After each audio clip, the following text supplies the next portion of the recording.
as one of their guards and Mike Conley at 34 years young, right?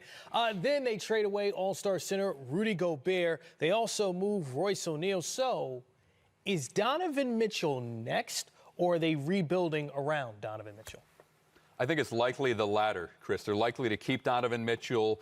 They gave themselves a lot more flexibility and optionality with the trade they made yesterday with Minnesota, with Rudy Gobert going out. They had an unprecedented haul of draft picks and young players like Walker Kessler coming back in return. They also got veteran guys who can play. Patrick Beverley in that deal, Malik Beasley as well. So they can either put those guys on the floor around Donovan next year, maybe use some of that draft capital to upgrade their roster, especially in the front court, or they can spin those players off with draft picks and upgrade their team. But Donovan Mitchell's on a long-term contract. He has not asked for a trade. The franchise has not put him on the trade market yet. So I think the likely scenario, at least first, Greg, is to take the assets they have and see if they can build around Donovan to get back to a conference contending level in the short term. And I think Ryan hits it on the head, because you also have to keep in mind, the Utah Jazz in our lifetimes have never been a bad team.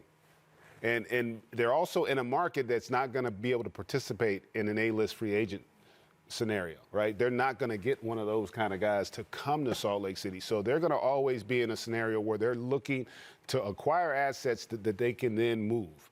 And I do think that Donovan is a part of their long-term plans. I just think they got to figure out what the identity is going to be moving forward, because they were a defensive-oriented team with Rudy Gobert. Him no longer being there, they're going to have to try to find other ways to be competitive in a highly competitive Western Conference. Sneaky getting Walker Kessler, what was it, 4 blocks a game for him in college coming into this draft? So be interesting to